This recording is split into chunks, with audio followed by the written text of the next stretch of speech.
시편 33편 1절 2절이 왜 하나님이 이런 사람들의 고백을 성경이 되게 하셨는지를 보게 합니다. 성경만이 아니라 오늘자 날주에서도 동일하겠죠. 하나님께서 기억하시는 사람. 1절을 같이 읽습니다. 33편 1절입니다. 시작. 너희 의인들아 여호와를 즐거워하라. 찬송은 정직한 자들이 마땅히 할비로다. 너희 의인들아 여호와를 즐거워하라. 성경에서 의인은 없나니 하나도 없도다라고 하는 것은 에덴의 아담의 범죄 이후에 인류 안에는 죄의 씨가 있습니다. 아이들에게 부모 가운데 누구도 거짓말하는 방법을 가르쳐 주지 않습니다.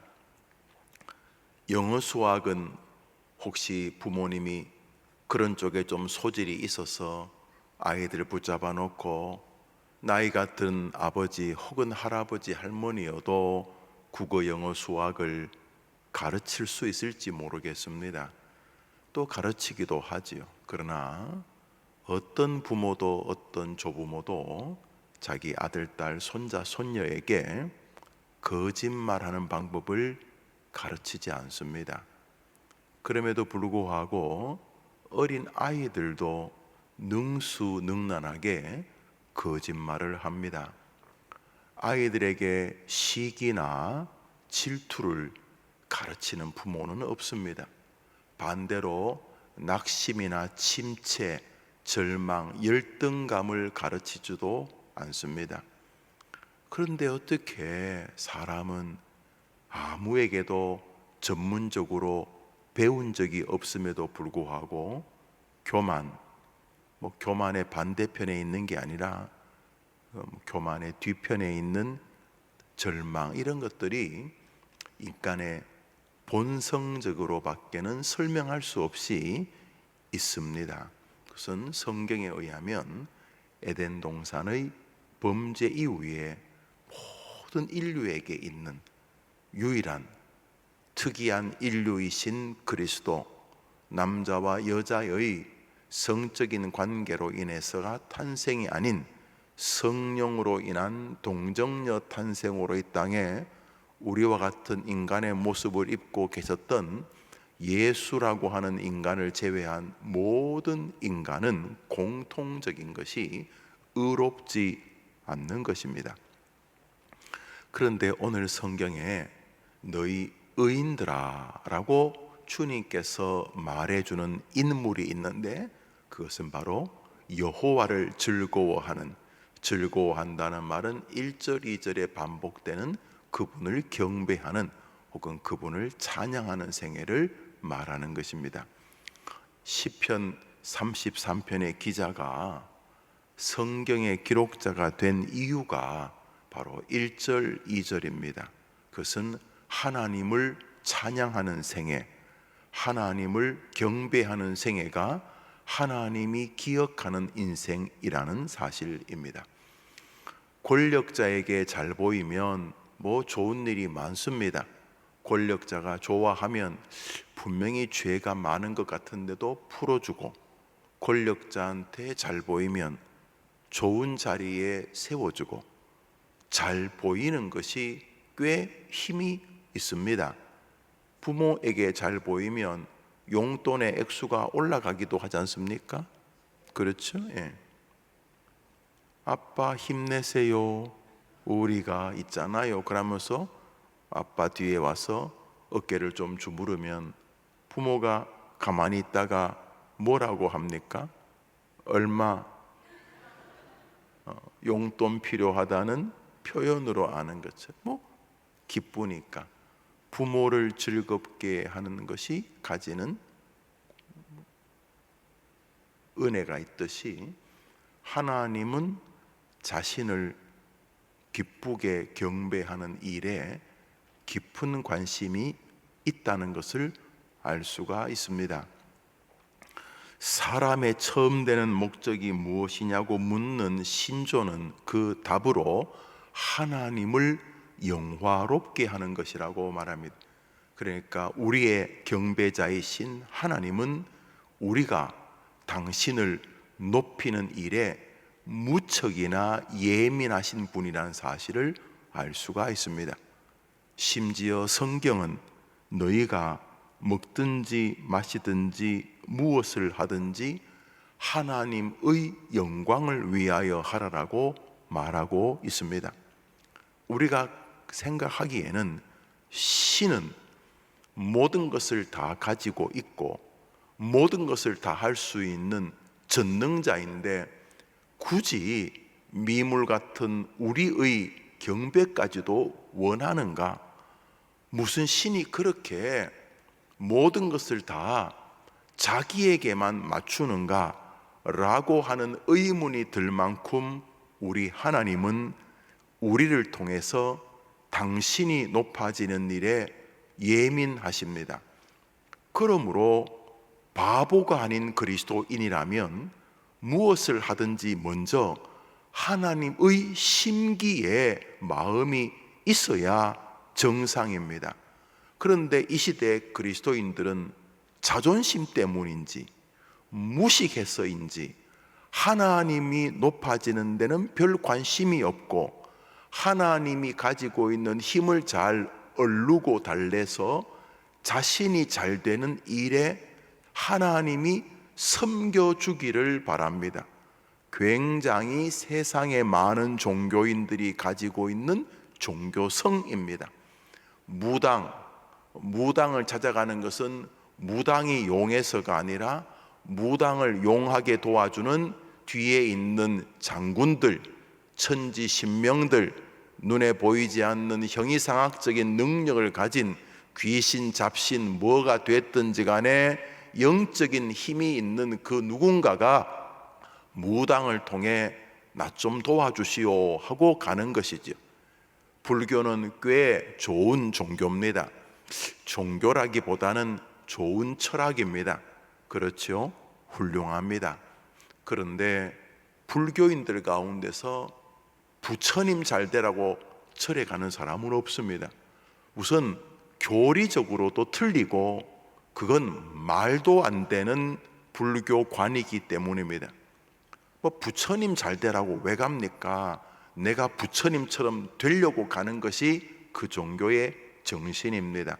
그래서 인격이나 말이나 마음을 대하는 태도나 그들이 말하는 삼라만상을 대하거나 세상에 있는 108번뇌, 세상에는 그 정도의 걱정거리가 있다는데 그런 걱정거리를 대하거나 반대로 좋은 거리를 대하거나 인생에 다가오는 모든 것들을 대할 때에 부처님 수준이 되게 해달라고 그들이 갑니다.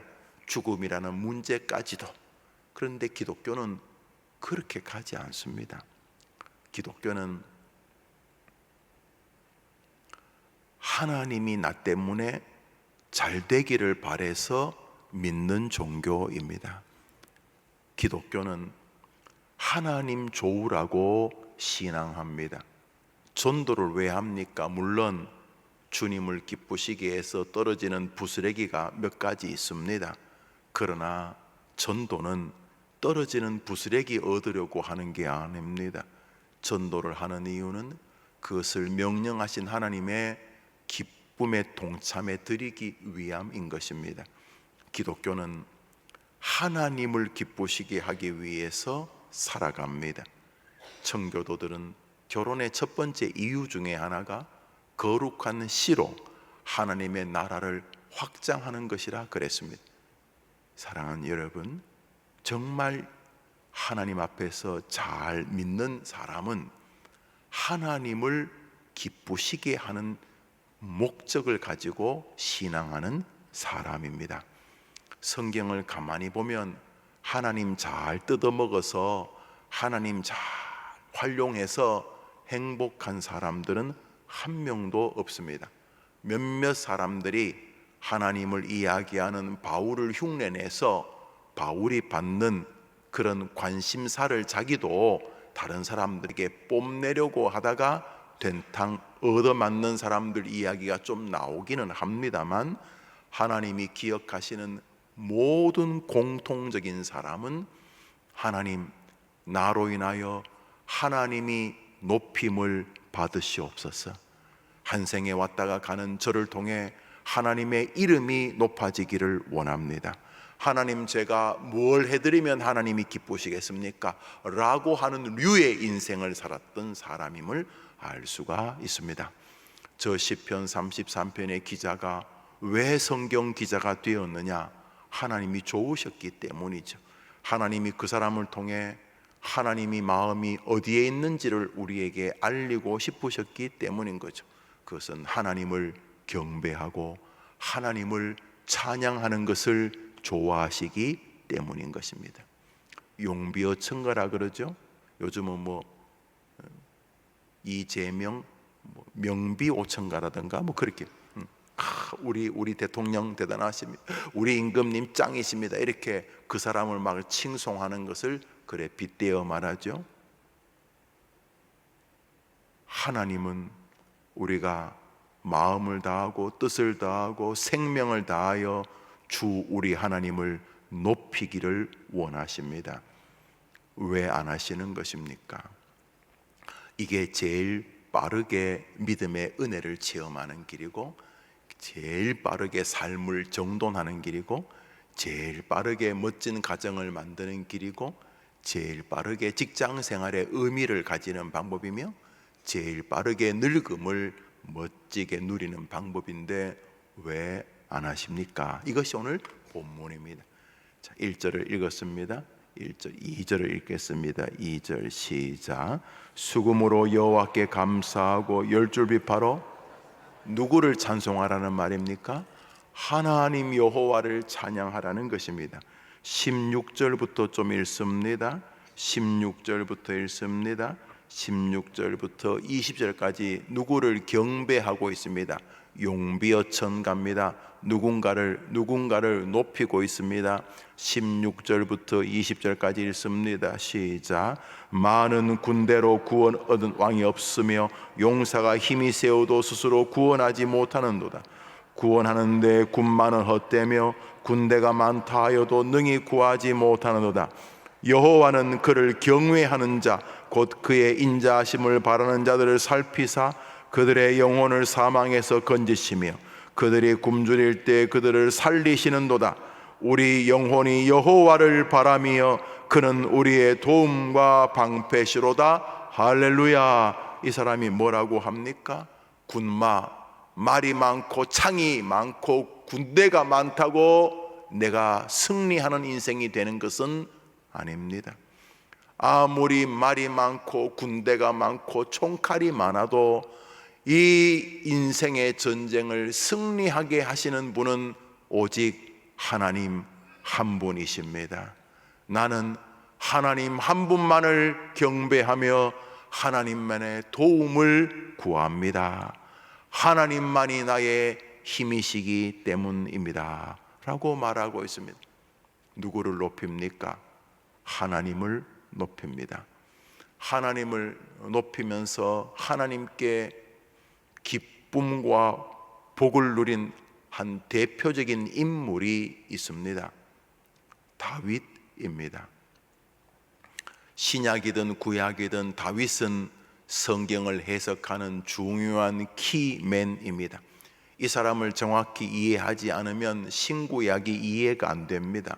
왜 사람들이 예수님을 다윗의 자손이라고 불렀는지, 왜 룻기가 다윗이 출생했다는 이야기로 끝나는지, 왜 사사기가 끝난 다음에 다윗 왕조에 출현 룻을 설명하면서 그녀의 이야기를 하는지, 왜 하나님께서 이 사람은 다윗의 길로 행했다 하고 복을 주시고 왜 저 임금은 다윗의 길을 따르지 않았다고 하고 저주하는지를 이해하지 못합니다.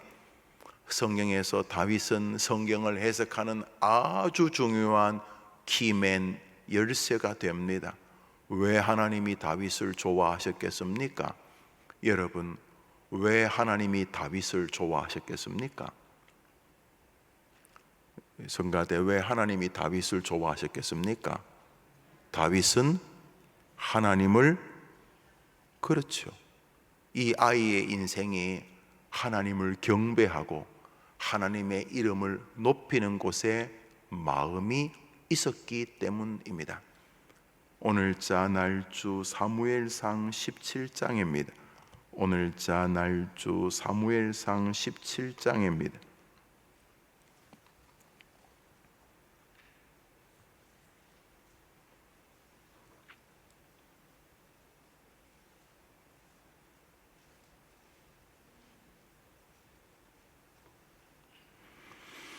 다윗이 골리앗과 싸우는 장면인데요, 우리 다 같은 내용인데 45절 바로 직전에 골리앗과 싸우기 전에 이 아이가 왜 블레셋의 전설적인 살아있는 장군인 골리앗과 싸우게 되었는지, 그리고 왜 다윗이 성경에 이렇게 등장하게 되었는지, 그리고 왜 하나님이 이 어린 아이를 그토록 그렇게 좋아하셨는지를 볼 수가 있습니다. 45절을 읽습니다. 사무엘상 17장 45절입니다. 시작. 다윗이 블레셋 사람에게 이르되 너는 칼과 창과 단창으로 내게 나가오니와 나는 만군의 여호와 이름 곧 내가 모욕하는 이스라엘의 군대의 하나님의 이름으로 내게 나아가노라. 이 다윗이 역사에 등장한 이유가 뭡니까? 그 골리앗이라는 나쁜 놈이 다윗이 경배하는 하나님의 이름을 모욕했기 때문입니다.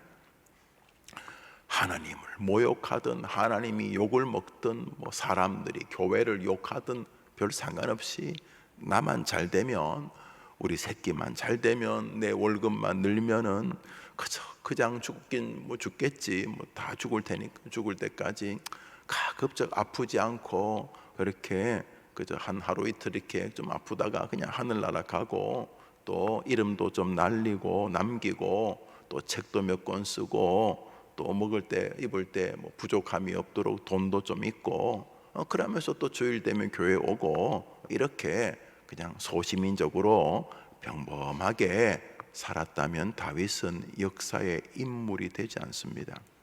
이 애가 자기한테 좀 손해되잖아요. 우선 가서 하나님 안 도와주시면 죽잖아요. 어린이 벌써 장군들 많이 죽었는데, 이스라엘 장군. 근데 이 아이가 왜 성경에 등장했냐면, 물맷돌도 좋고 다 좋은데 이 아이가 성경에 왜 등장을 했습니까? 이 아이가, 이 다윗이 역사에 이제 처음 등장하는 장면인데, 이 아이가 왜 등장을 했냐는 거죠. 왜 등장을 했죠? 하나님을 자기가 경배하는데, 저 이방 장군 골리앗이란 저놈이 우리 하나님을 모욕했기 때문입니다. 하나님의 이름이 욕먹었기 때문입니다. 그래서 이 아이가 나 대단한 사람이야, 내가 얼마나 물맷돌을 잘 돌리는 줄 알아? 내가 전쟁에 탁월한 사람이야, 내가 뛰어난 사람이야, 내가 얼마나 전쟁을 잘하는 줄 알아? 나 한번 보라고 자기를 뽐내기 위해서 등장을 했습니까?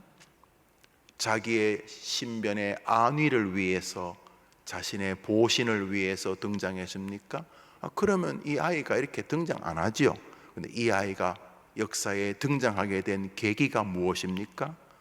네가 우리 하나님을 모욕했다는 것입니다. 이걸 바꾸어 말하면 뭐라고 합니까? 하나님을 이 아이가 경배하고 있는 것입니다. 이 아이가 하나님의 이름이 모욕받는 것은 자기가 경배하는 하나님 앞에 너무도 괴로운 일이었던 것입니다. 그리스도인들이 가지고 있는 1980년대부터 서구 세계에서 밀려온 신학의 한 사조가 기독교적 세계관 운운하는 것입니다. 무슨 말이냐면 기독교적인 관점으로 세상을 읽자는 것입니다.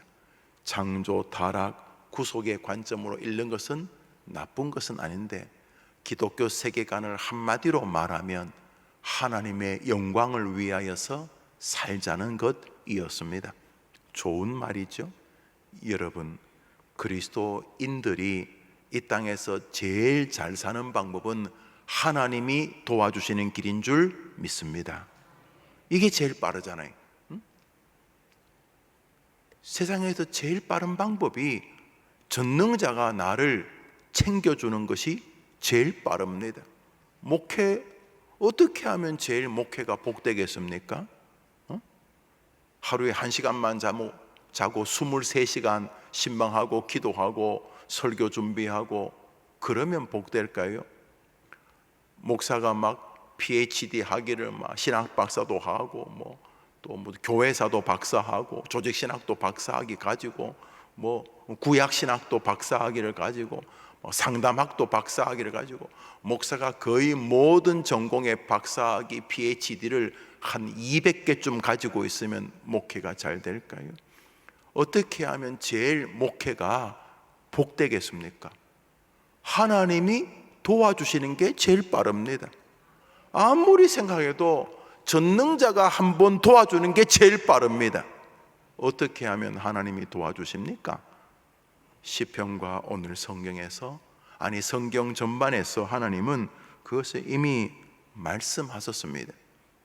먹든지 마시든지 무엇을 하든지 하나님의 영광을 위하여 하라. 사랑하는 여러분, 시편도 오늘 사무엘서의 다윗도 너무도 동일합니다. 하나님의 이름을 높이려고 하면 하나님은 챙겨주시는 줄 믿으시기 바랍니다. 이 얼마나 인생의 쇼컷입니까? 빙빙 안 돌아도 됩니다. 이게 제일 인생 성공의 지름길입니다. 이게 제일 빠릅니다. 이게 가장 확실합니다. 예수를 믿고 성경을 자신의 인생의 경전으로 받는 사람에게는 이게 제일 빠른 방법입니다. 목사가 설교할 때도 어떻게 하면 하나님이 제일 기뻐하실까? 하나님이 가장 좋아하시는 것이 무엇일까? 어떤 방식으로 설교하면 하나님이 제일 좋아하실까? 이 목사가 생각하는 방법은 성경을 성경으로 설교하는 것입니다. 세상에서 그거보다 더 큰 권위가 없기 때문에 하나님 말씀을 어떻게 하면 하나님이 제일 좋아하실까? 여러분 직장에서 하나님을 높이는 것을 목표를 딱 두고 직장 생활하는 것이 가장 복받은 길인 줄 믿으시기 바랍니다. 어떻게 하면 아이를 기르면 제일 하나님이 기뻐하실까? 내가 이 아이와 함께 하나님을 경배하는 방향으로 이 아이를 기르겠다. 이게 나와 이 아이가 제일 잘 되는 길인 줄 믿으시기를 바랍니다. 어떻게 늙으면 제일 잘 늙겠습니까? 아이 목사님 뭐 잘 늙을 게 있어요. 그냥 늙는데 뭐 특별히 노력할 것도 없고 그냥 밥 먹고 일하고 놀고 핸드폰 보고 그러면 늙지. 여러분 늙는다고 특별히 노력합니까? 오늘은 30분 동안 열심히 늙어야 되겠다 그러십니까? 그럼 늙을 때 뭘 노력합니까? 아닙니다. 인생에 멋지게 늙는 방법이 있습니다. 오늘도 어떻게 하면 내가 하나님을 기쁘시게 할까? 어떻게 하면 하나님의 이름을 높여드릴까? 이 다윗은 하나님의 이름이 조롱받자 저 개 같은 놈이 어찌 우리 하나님의 이름을 모욕하느냐 하고 싸우러 갔는데 이게 바꾸면 똑같은 말이죠. 하나님의 이름을 높이려고 하는 것입니다. 그러니까 하나님 얼르고 달래가지고 어떻게 한 인생 잘 살아보겠다는 것은 제일 바보같이 예수 믿는 방법입니다. 몰라요. 어수룩한 사람이야 속아 넘어갈지 모르겠습니다만 하나님을 속인다는 게 가능이나 하겠습니까?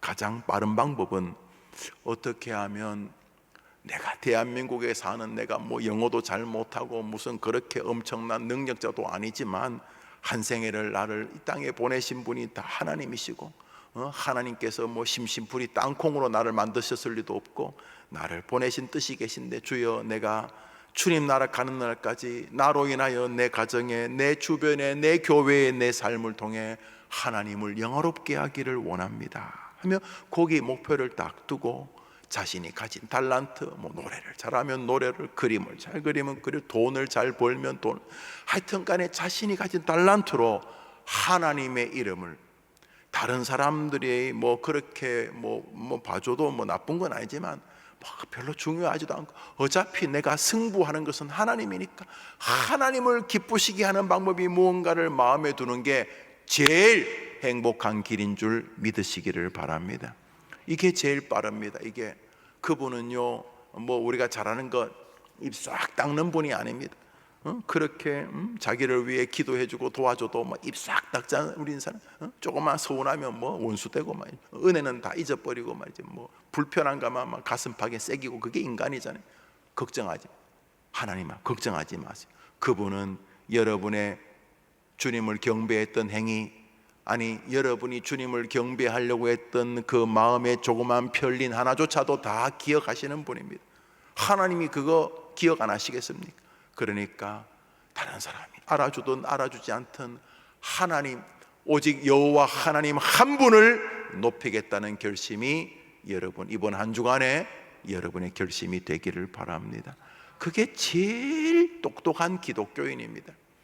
아니 하나님을 상대하면서도 그렇게 사람들에게 알랑방구 끼고, 아니 뭐 사람에게 인정받는 게 뭐 그래 나쁜 건 아니지만 별로 중요하지도 않습니다. 여러분, 하나님을 상대하겠다고 헌금도 하고 새벽에 잠도 일어나 기도도 하고 뭐 헌신도 하고 봉사도 하고 전도도, 아니 어차피 하나님을 상대할 사람이 뭐 그렇게 다른데 그렇게 칭찬 못 받으면 죽을라 그러고, 남이 안 알아주면 뭐 죽을라 그러고, 뭐 알아주는 게 나쁘다는 게 아니라 우리가 잘 보여야 될 분은 하나님 한 분인 줄 믿으시기를 바랍니다. 성경은 아주 노골적으로 말합니다. 날 기쁘게 해라, 날 찬양하리라. 용비어 천가 임금을 찬양하지 말고 나 여호와를 찬양해라. 나를 높여라. 나 외에 다른 신을 두지 마라. 나는 질투한다. 나만 높여라.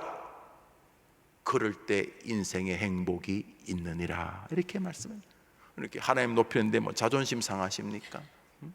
아니 하나님, 내가 하나님 당신만 높이면 나는 어떡하면, 나도 뭐 좀 떨어지는 콩고물이 있어야죠.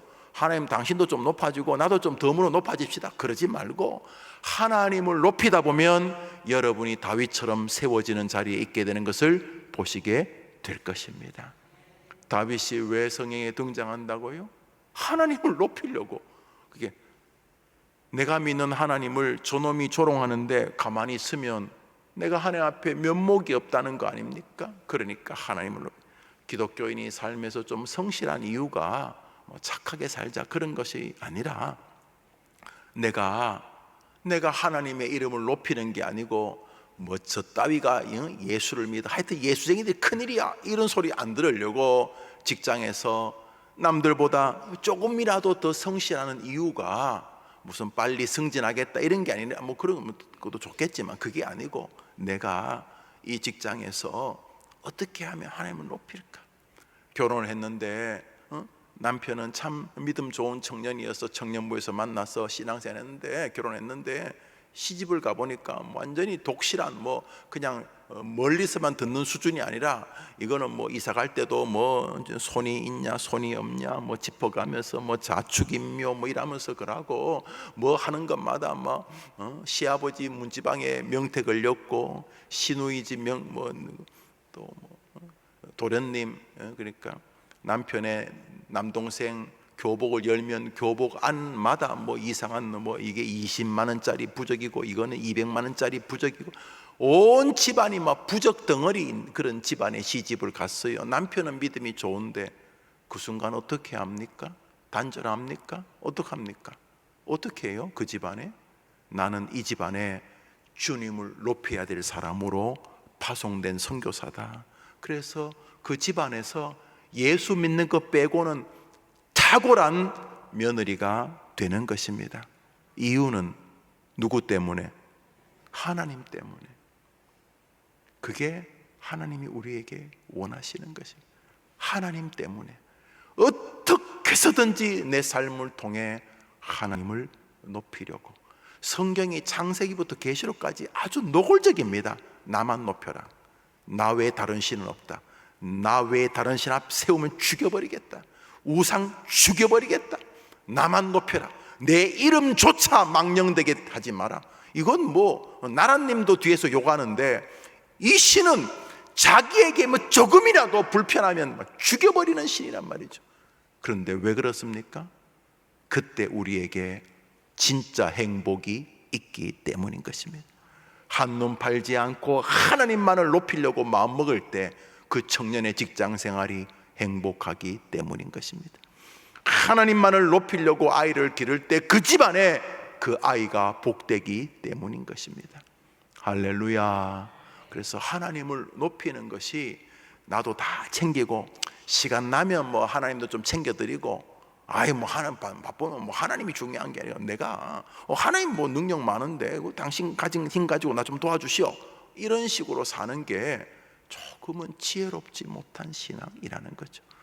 자신이 연약하면 연약할수록 하나님께 더 높임과 헌신의 길에 들어설 때 그것이 참 지혜자인 것입니다. 마지막으로 오늘자 날주 로마서 15장을 보겠습니다. 로마서 15장입니다.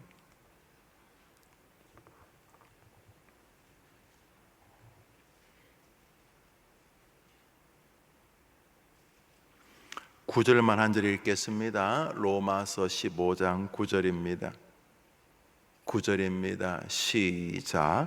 이방인들도 그 긍휼하심으로 말미암아 하나님께 영광을 돌리게 하려 하심이라. 기록된 바 그러므로 내가 열방 중에서 주께 감사하고 주의 이름을 찬송하리로다 함과 같으니라. 하나님은 노골적이지 않습니까? 하나님은 이방인들을 통해서라도 자신의 영광을 받기를 원하신다고 하셨습니다. 이 정도 되면 우리 신 하나님은 놀라운 분입니다. 자신의 영광을 누구와도 나눈 적이 없고 도리어 나는 질투하는 하나님이라고 말씀하셨습니다. 나 외에는 네 앞에 다른 신을 두지 말라라고, 나만을 경배하라고 했고, 저 성경에도 하나님께서 이방인들에게도 은혜를 베푸시는 이유가 있다면 하나님께 영광을 돌리게 하기 위함이라는 거죠. 우리 유대인 아니잖아요. 우리 어떤 면에서 이방인이잖아요. 우리 대한민국 사람이잖아요. 우리 이스라엘 사람 아니잖아요. 하나님이 우리를 왜 선택했다고요? 우리를 왜 선택했다고요? 하나님께 영광을 돌리기 위해서. 그래서 뭐 하나님께 영광 그러니까 뭐 어려운 말 할 때 쉽습니다. 다윗 생각해 보십시오. 이놈아, 네가 뭔데 우리 하나님의 이름을 모욕하느냐? 네는 뭐 창 가지고 칼 가지고 그러지만 나는 네가 모욕하는 여호와의 이름으로 싸우노라, 이러면서 하나님의 이름을 변호하고 하나님의 이름을 방어하고 하나님의 이름을 높이려고 할 때에 하나님은 그 어린아이 다윗을 역사의 주인공으로 세우셨습니다. 교회도 마찬가지입니다. 하나님을 높이는 교회가 진짜 좋은 교회입니다. 자기들끼리 모여서 사치기 삿바복을 하면서 저것들끼리 재밌는 교회가 좋은 교회가 아니고, 좋은 교회는 하나님의 구원자 그리스도, 그 그리스도를 알게 하시는 하나님의 말씀, 하나님을 높이는 교회가 가장 좋은 교회인 것입니다. 여러분의 교회가 하나님을 높이는 교회 되기를 간절히 바랍니다. 오늘 하루도 쉽잖아요. 기준이 너무 심플해요. 하나님을 기쁘시게 하는가? 이라면 하나님이 좋아하실까? 아니 다른 사람이 뭐라고 하든지 간에 여러분 마음 안에 하나님이 좋아하실까? 하나님, 제가 어떻게 하면 하나님을 더 기쁘시게 할 수 있을까요? 시간을 관리할 때, 사람들과 같이 있을 때, 혹은 홀로 있을 때 어떻게 하면 하나님을 기쁘시게 할까? 그러면 자연히 성경, 설교, 기도, 전도, 또 복음 전파적 삶을 스스로 살아가려고 하면서 생기는 경건한 모습들이 나타나겠죠. 뭐 경건거래가 말 안 하고 천천히 걸어다니는 게 경건이 아니라 어떻게 해서든지 하나님을 높이려고 하는 마음의 발로로 살아가는 모든 삶이 하나님께 영광을 돌리는 삶이 되는 것이죠. 월요일입니다. 또 토요일까지 한 주를 열심히 달려가겠죠. 주일 어제부터 시작된 이번 주간 성도님들이 인생이 쉽잖아요. 가정의 주부이시든 직장인이시든 학생이든 건강하시든 몸이 조금씩 약해지는 노년에 계시든 상관없습니다. 어떻게 하면 하나님을 지금도 살아계시는 하나님을 내가 어떻게 높일까? 그러는 동안 하나님의 미소가 여러분의 삶과 여러분의 영혼과 여러분의 마음에 비춰지는 것을 보게 될 줄 믿으시기를 바랍니다.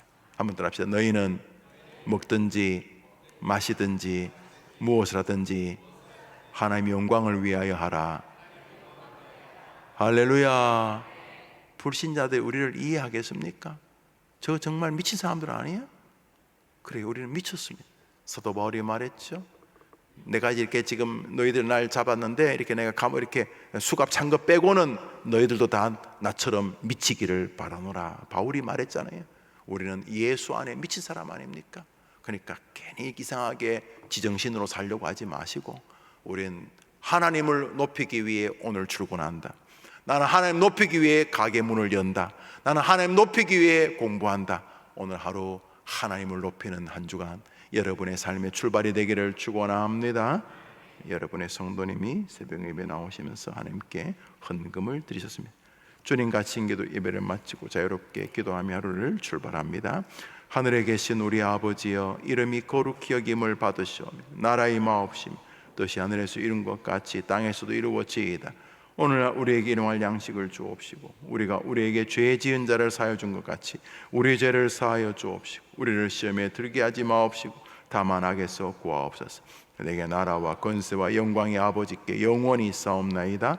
아멘.